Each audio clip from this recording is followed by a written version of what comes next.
Hello, my dear children. How are you all today? I hope you all are doing great.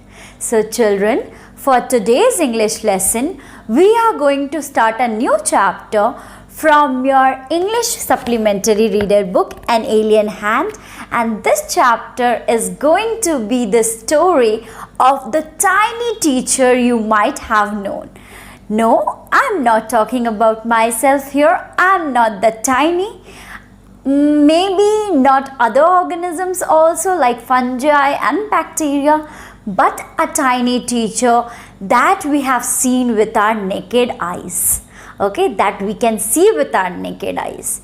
So let's get started with the story and learn about who is that tiny teacher. Okay. So chapter 1, the tiny teacher. Though so very small, the ant is unbelievably intelligent and hardworking.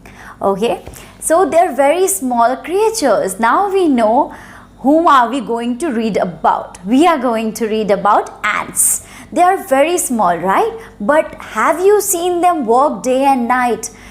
In long chains, they travel through the doors. They climb up to the walls, and then their journey is never ending. Their day is never ending. They do not rest.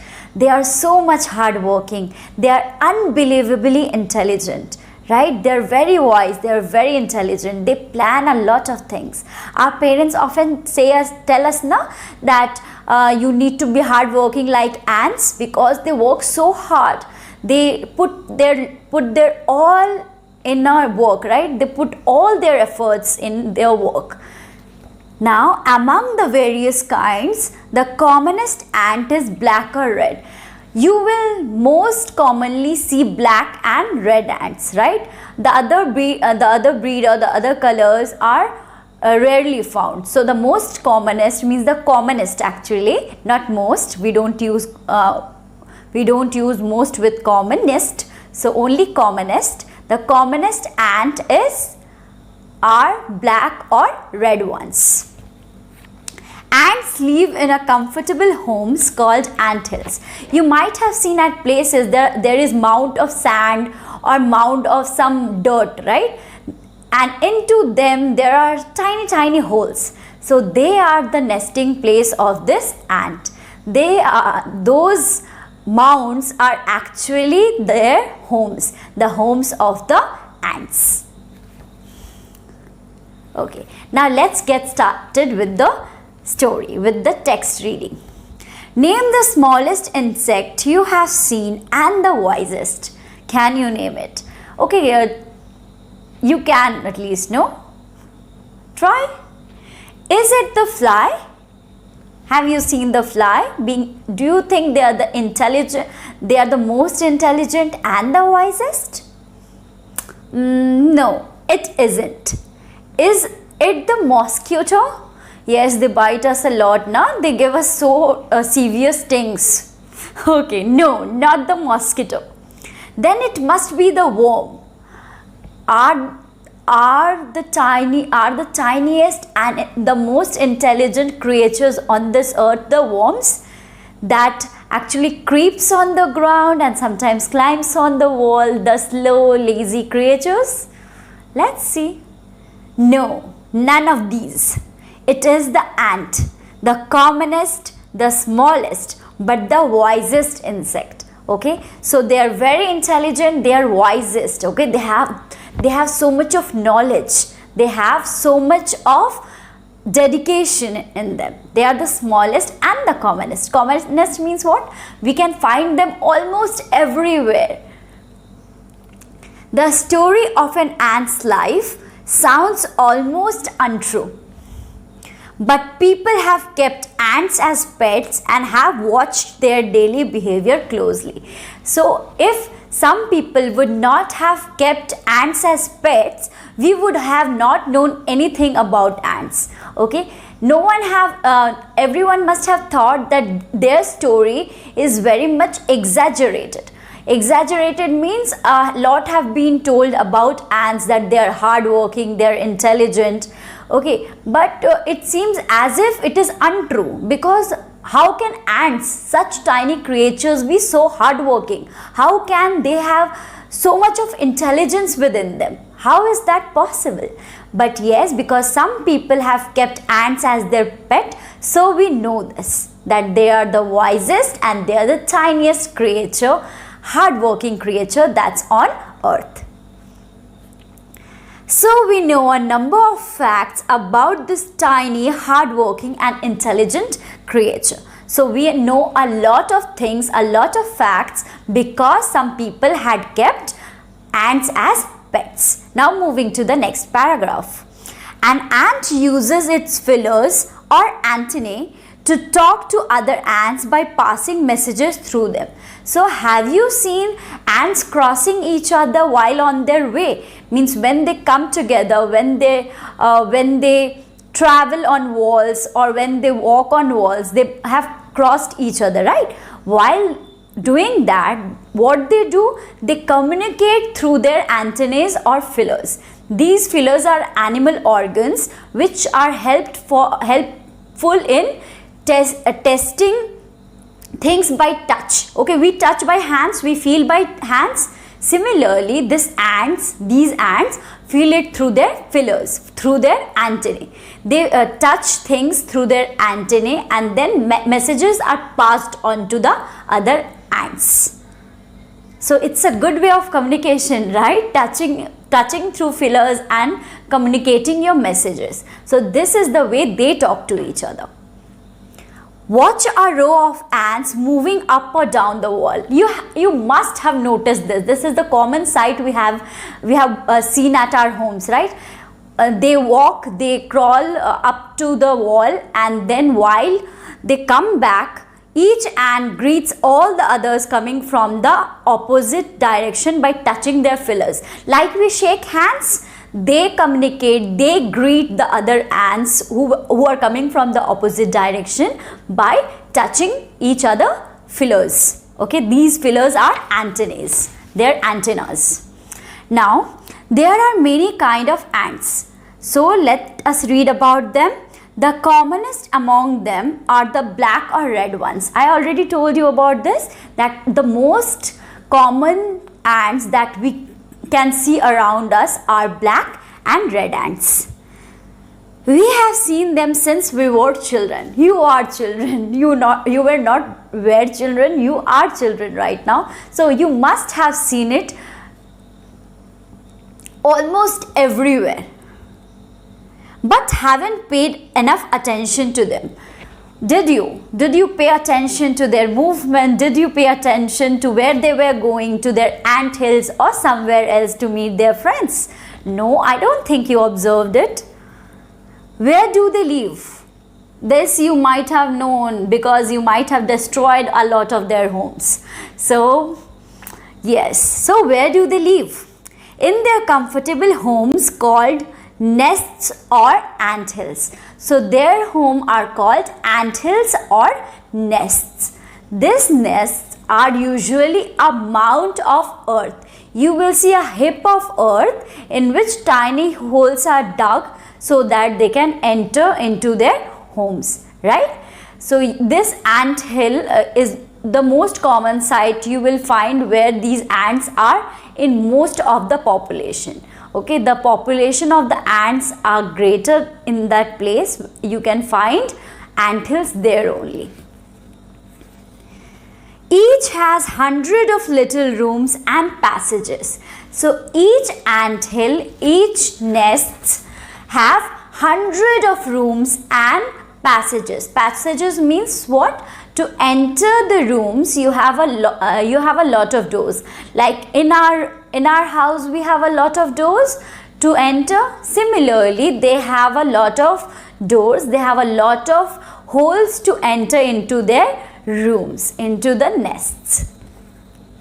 In some of these rooms, the queen ant lay eggs. So the rooms, in some of the rooms there in the nest, the queen, the head of the ant family, lay her eggs. Okay, her work is to lay eggs only. So she will be increasing the population. She will be the one who will reproduce, who will produce more of the ants. So she lay eggs there in most of the rooms. Others are nurseries for young ones called grubs. So you know that children need care, proper care. So other rooms are reserved for the young ones, the grubs. The grubs are the larva of the ant. When the eggs hatches, it becomes the larva, it becomes the grub. So this grub then will change into cocoon, and then it will change into ants. Now these grubs are kept in the nursery. The rooms, some rooms in the ant hill work as nursery. What is a nursery? It is a special room for young children, okay, where they are taken care of. Workers have their reserved quarters. So workers also have to live right there, because in the ant hill, workers are very important. They are going to do all the works. The queen is laying eggs. The young ones cannot do things. They are very small. So the workers do the main job. So the workers have a lot of work to do. So they are given some reserved quarters. What is reserved? The place which is kept particularly for those workers, which are reserved for those workers. They spend most of their time searching for food. Yes, you have to feed all the ants because they are staying with you. So the workers' task is to collect and search and collect food. Some rooms serve as storehouses for this food. Now when they will be bringing food, you might have seen some ants carrying sugar pieces or some crumbs or some tiny leftovers from food. They collect it and store in the storehouses that are there in the anthill, okay, in their nest. So some rooms are kept for collecting and storing grains or food. Soldiers have separate barracks. Yes, they also need soldiers because they need protection. They need to guard their colony. That's why they also have soldiers. They have separate barracks. Barracks are usually a building that are reserved for a group of soldiers, okay? It houses soldiers. Soldiers live in barracks. No worker has ever tried to live in a soldier's house. So we can learn from here that the workers do not stay in the barracks. They have their separate quarters. They do not live in barracks. No soldier has ever gone out searching for food. So soldiers do not go in search of food. It is the work of the workers. The workers only search for food. The soldiers stay in the barracks only. No worker or soldier or cleaner has ever harmed a grub. So their main duty is to protect and take care of the grubs. No grubs can be harmed by the soldier or the workers. So grubs need to be protected all the time. So you see, an ant's life is very peaceful. So here we found that the ant's life is very peaceful. They don't disturb anybody. They do not interfere in each other's work. They live very peacefully.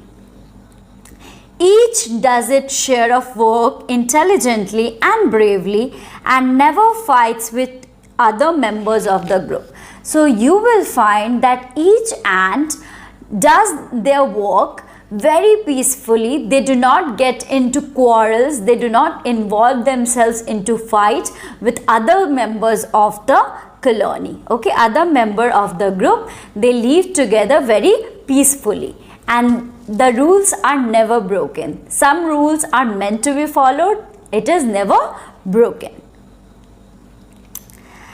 Now we can move to the comprehension check part. The story of an ant's life sounds almost untrue. The italicized phrase means, now what does it means? Highly exaggerated, too remarkable to be true and not based on facts. So it means it is highly exaggerated. A lot of thing has been told and means it's hard to believe, that's why. Okay, it's exaggerated. Number 2, complete the following sentences. An ant is the smallest. Okay, it's on the first page only, you can see there. The commonest but the wisest insect. Okay, so commonest and wisest insect we have seen. Number 2, we know a number of facts about an ant's life because there are people who have kept ants as pets and have watched them closely. So we will be writing this down after we finish number 3. In what ways is an ant's life peaceful? An ant's life is peaceful because all of them do their work bravely, honestly and intelligently. They do not interfere into work of each other. So we will be writing this down really quickly. Okay.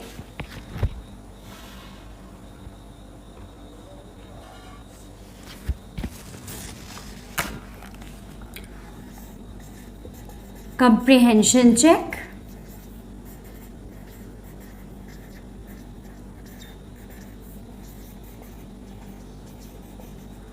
This is on page number 3. Okay. The first question was the story of an ant's life.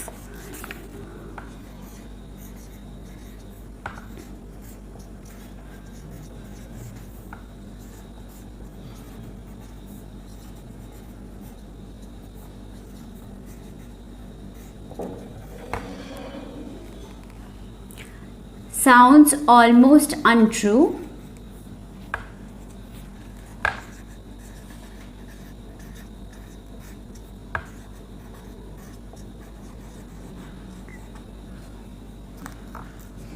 This is italicized word, phrase actually. It means highly exaggerated.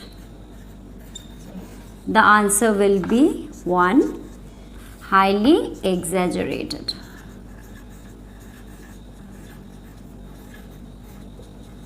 Okay. Now number 2, complete the following sentences.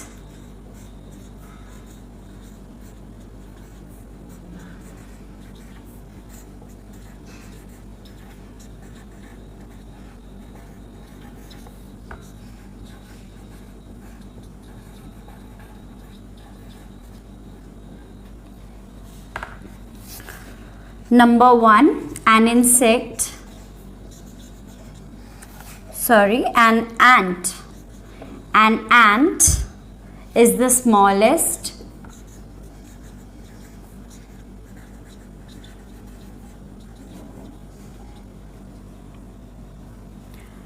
Now the blank starts. Commonest and wisest insect.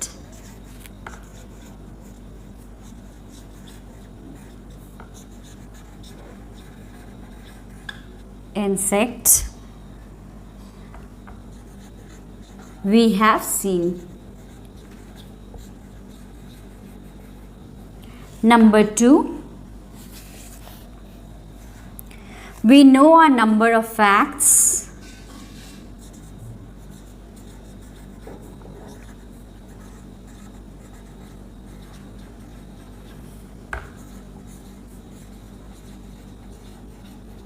Facts about an ant's life.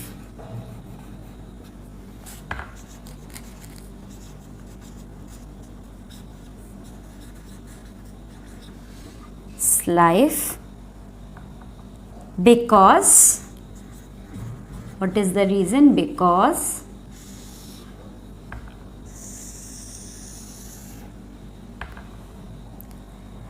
there are people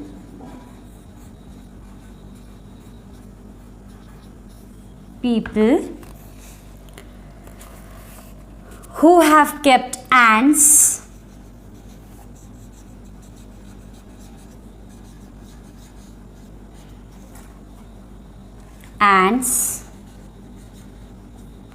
as pets and have watched them closely and have watched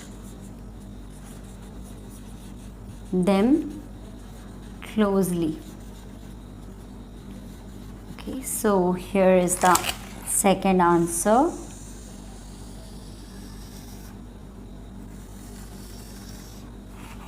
So you can take a screenshot quickly.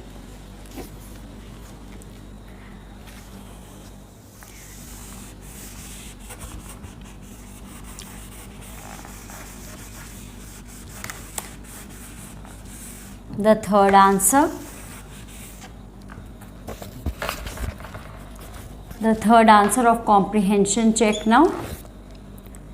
In what ways is an ant's life peaceful? An ant's life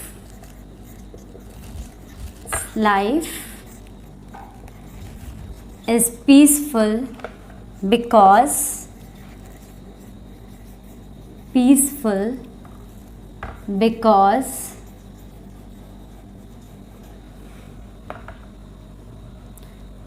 all of them do their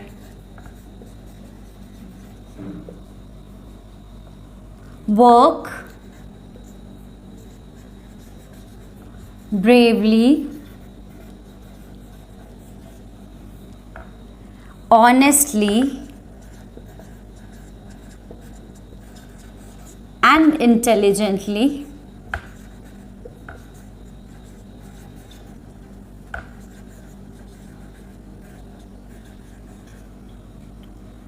They do not interfere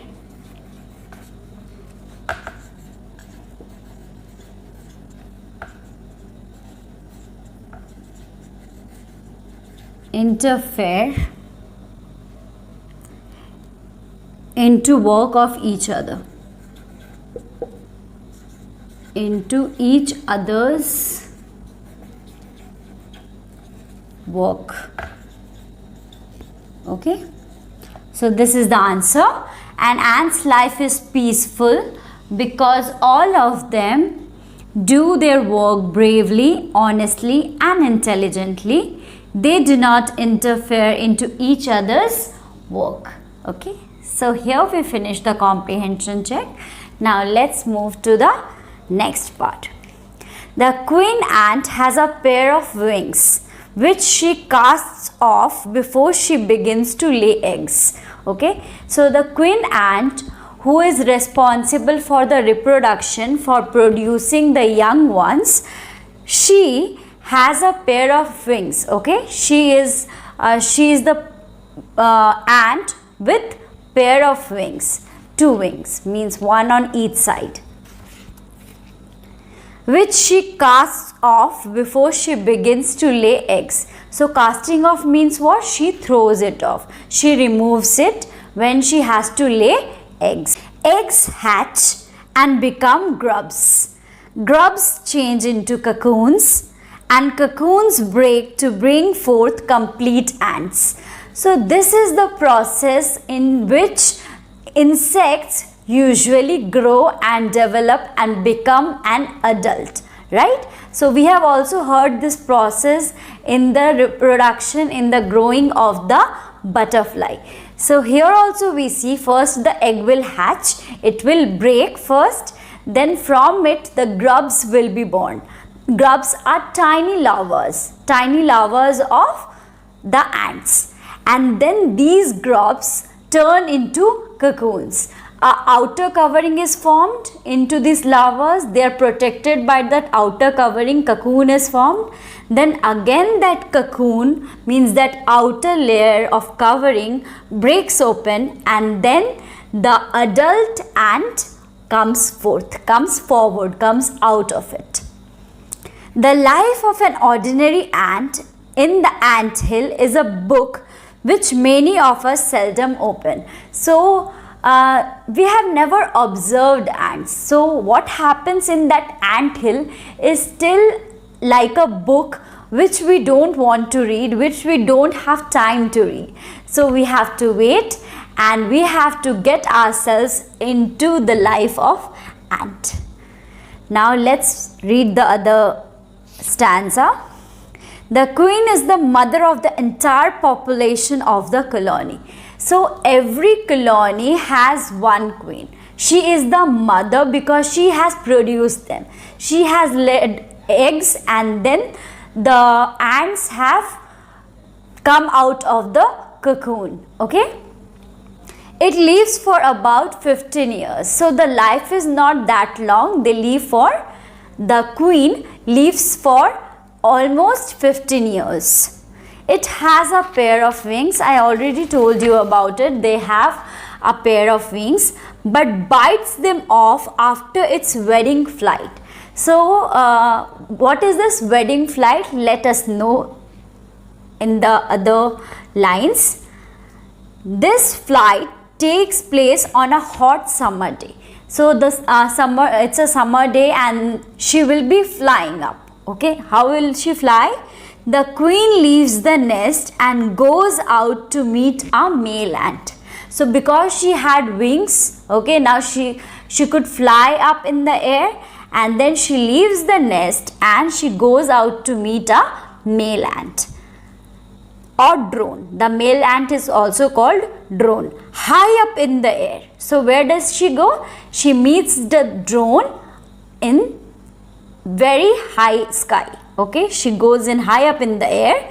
On its return to earth, when she returns back, when she comes back from her wedding flight, she actually weds there. That is called the wedding flight. And when she comes from that flight, she comes back from that wedding flight, she gets it gets rid of its wings and then does nothing but lay eggs. So after the wedding flight, when it returns, then it gets rid of its wings. How does it get rid of its wings? By biting it off. Means it just bite it off and remove it. Now and then it does nothing apart from laying eggs. The only task of the queen is to lay eggs. Eggs hatch and grubs come out. So what happens when the eggs hatch? The grubs will be coming out. The larva that I am talking about, the very tiny larva that we know, tiniest creature possible, the grubs. Soldiers guard them. So these grubs are protected by the soldiers. So soldiers stay in the colony only, they stay in the nest only, and they protect the grubs. Workers feed and clean them and also carry them about daily for airing, exercise and sunshine. So what is the job of the workers? The workers clean the grubs because the grubs are young ones, they cannot do anything on their own. So they are protected by the soldiers, and the workers, what do? They feed and clean them. So feeding has to be done for the young ones to grow, for the young ones nourishment. So the workers has to feed. The workers have to feed the young ones, the grubs, and clean them. Okay, so they need a proper bath, they need a cleaning. So all these things has to be done by the workers, and also carry them about daily for airing, exercise and sunshine. So do you see, they also exercise. Okay, they also need good air, they also need breathing. So they do exercise, and for sunshine also. And for what? For getting the sun rays, because sunshine is important for everyone, for every living creature. Sunshine is very important. It's a very important source of vitamin D. So you also need to get your sun bath daily, at least for 10 minutes. You need to be out in the sun to get your intake of the vitamin D from the sun. Okay, so we see here that airing exercise and sunshine, all this activity are carried by the workers for the young ones. Now let it be till here only for today. We will be continuing with the rest of the story in our next video lesson. Till then, take care of yourself and your family. Bye bye.